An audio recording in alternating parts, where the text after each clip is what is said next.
I realize that I talk some smack about certain books on here, certain books that probably mean a great deal to a lot of people. Like I've said, that I think War and Peace is massively overrated. I think Dune is massively overrated. And I realize that those books may be some people's, if not a lot of people's, favorite books. And so I thought it might be fun to see what the shoe is like on the other foot, to see what other people have to say negatively about some of my favorite books. So, what we're going to do here and now is look at some one-star reviews from Goodreads of my 5 favorite books. Now, I was gonna do this for my 10 favorite books, but I thought that would take too long, so I'm just gonna go with my 5 favorite books, and we're gonna see what complaints other people have with books that I cherish a great deal. So, join me, won't you, as to demonstrate that I can take it just as I can dish it out. We're gonna look at some one-star reviews of some of my favorite books. So, kicking off with my 5th favorite book, we have Flowers for Algernon by Daniel Keyes. Now, this is a book that I just really don't understand how people can hate. I mean, to me, this is a perfect book. Like, this is something that is truly without flaw. But I guess other people may not think so. So, let's take a look at this review here by one Amy. I quickly sensed this book was not going to make it onto my favorites list, but I assumed I would experience more emotions while reading it, at least a sense of melancholy and regret by the end. Instead, I feel more bored and mildly irritated that I put myself through the nearly 300 pages of Flowers for Algernon. Oh, don't put yourself out going less than 300 pages. That's just a huge imposition, I know. It isn't that the plot is bad or even the writing. It cleverly progresses from horrible spelling and grammar to flowing prose as Charlie's intellect grows. The problem with the story is the secular humanist worldview and the Freudian philosophy seeped onto every page. It alienated me faster than the writing drew me in. Okay, I will give you that. There is kind of it leans a little bit into Freudian psychology. I will give it that, although I don't think it's too explicit with it. The sexual hang-ups do kind of lean that way, so I will give you that. If you're not into Freudian psychology, which I'm not into Freudian psychology, I mean, everything that guy said was bullshit, but I did not let that impede me from enjoying the story. But if it's a problem, okay, I can't understand that. Although I tried, I could not like Charlie. I pitied him without empathizing for the first few chapters, but grew to dislike him more and more as the book progressed. He is an obnoxious, self-centered, sex-obsessed snob. I disagree. The sexual thing has a point. I mean, he wants to be intimate with someone that he loves, that he never has been. But obnoxious and self-centered, I don't really see it. There is no redemption for his character. Well, no, because it ends rather dourly. But instead of feeling sympathetic or regretful for Charlie, I got tired and eventually bored with his self absorption. This novel was disappointing on the same level as Catch 22. Oh, she managed to diss not one but 2 of my favorite books in one review. There is no hope in it, nothing to take mankind from his muck and mire and bring something greater forth. Yet, on the hand, it doesn't express something beautiful or painful about mankind within that hopelessness. It just takes a man with a low IQ, ruins his life, and hands him back. I disagree with all of that. I think it does express something very beautiful, and I think it does bring something greater forth because it makes us, as the reader, reevaluate our own intellect and the importance that we place upon it and how we actually value our cognition and our ability to, have a fully functional brain. I do agree. I mean, I can at least see a couple of aspects of this with the Freudian stuff and the secular humanist stuff, although I didn't really get a lot of that out of it, but I can understand that. But yeah, I disagree with this. I think it did bring something of beauty and something greater in this book. So yeah, to each their own, but I disagree mostly with this review.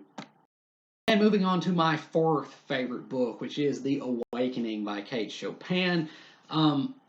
This review is by, I'm not even going to attempt to pronounce that name, but here we go. This woman is super selfish. Okay. She has a bad marriage doesn't mean she can be irresponsible. Okay. She can get divorced or something like that. No, not quite as easily as you might think, given the time period in which the awakening was set.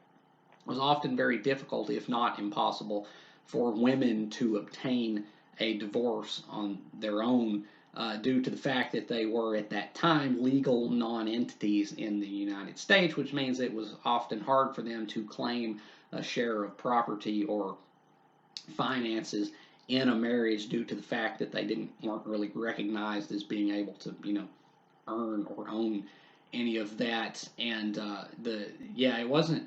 it was not nearly as easy to obtain a divorce for women on their own at that time in history. So that not quite so simple. But abandon her children, commit adultery, and she calls that love.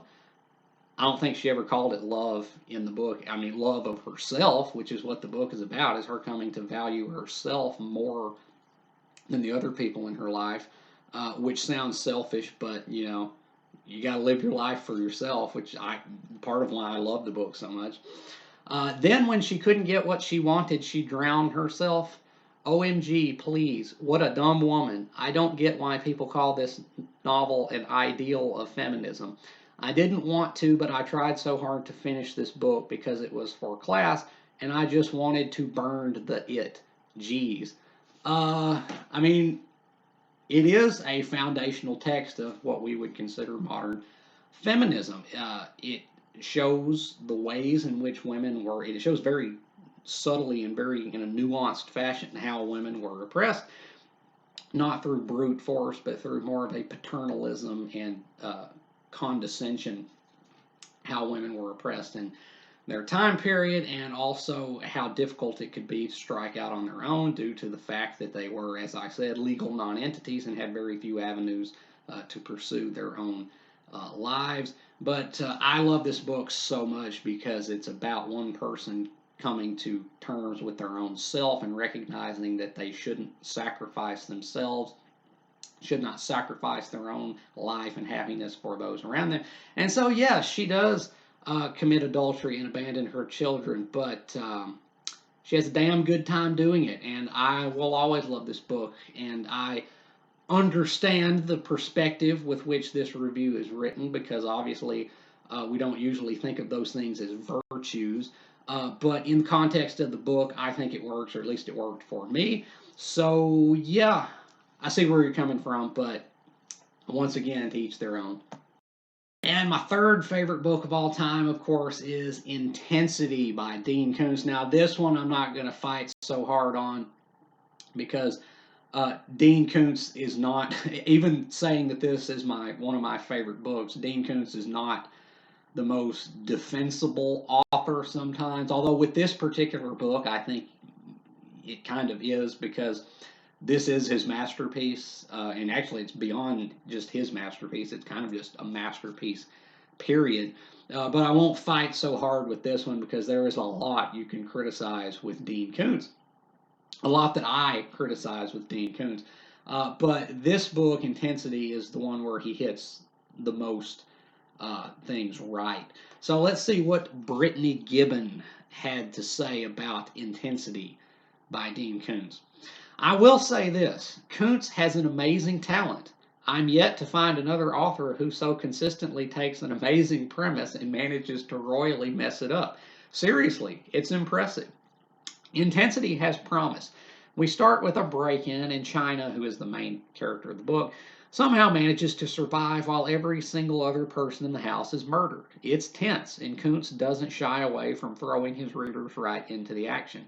Then China decides to chase after the bad guy, and it all falls to shit. Like, I'm sorry, but why? Here we have another example of two-dimensional characters that bring nothing to the table. Nothing.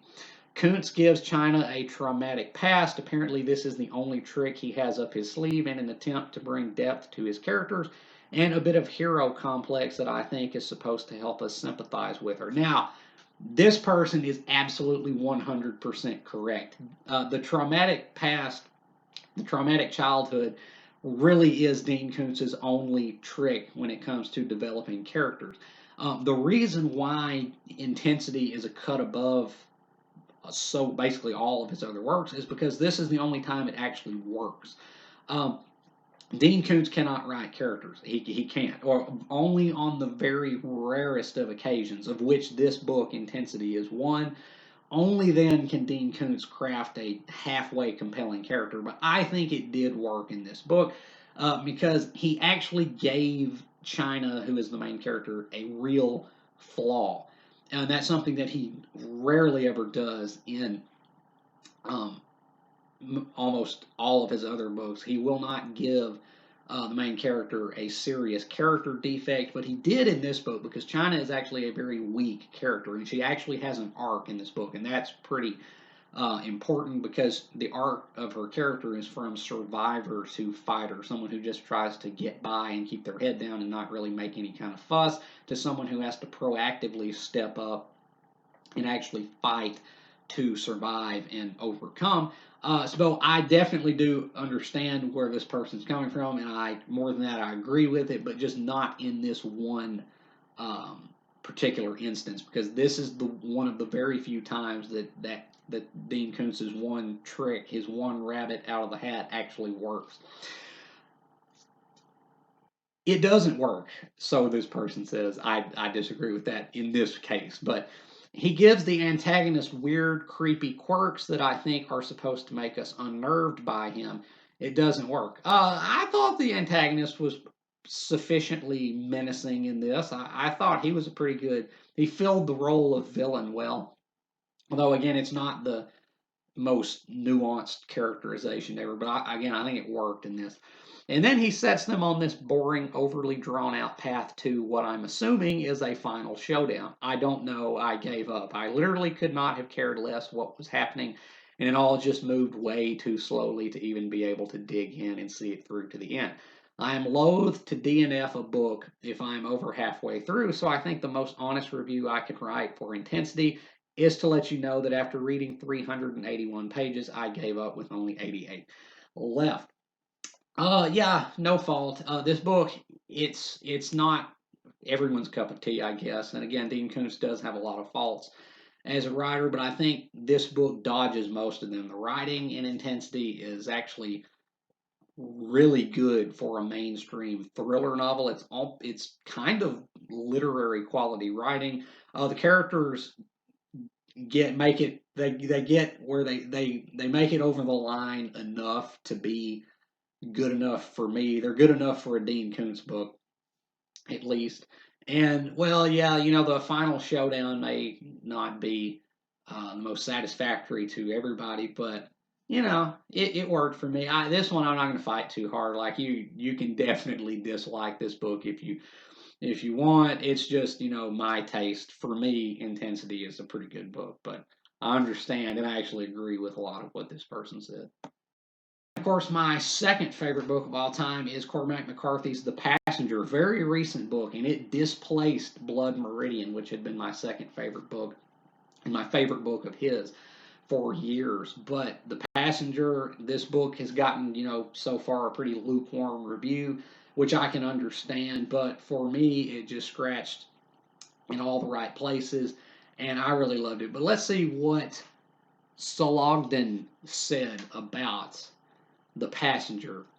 Stylistic. Okay, I'm predisposed to like this review, even if I disagree with it by that pretty witty portmanteau.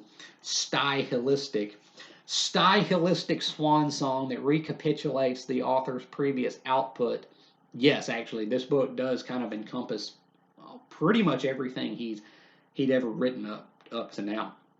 So yeah, not in the sense of first time as tragedy, second as farce, but rather as parodic pastiche, less dialectical Aufhängung than semiurgical implosion, a fissile explosion of the literary relation.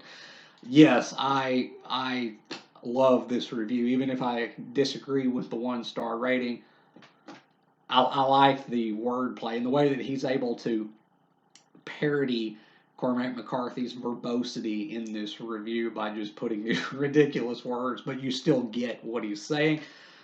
Yes, I don't know what Alphibung means, or semiurgical implosion, or fissile explosion of the literary relation, but I get the point because the context of this is that the book is sound and fury, I suppose. But yeah, I'm not going to fight too hard. There's a lot, I guess, you can dislike about The Passenger, especially if you're looking for a story with any kind of a resolution or that obeys the laws of convention, which this book certainly doesn't. So I can understand not liking it, but I really do like this guy's review, this person's review, because it's pretty. The wit I can always respect.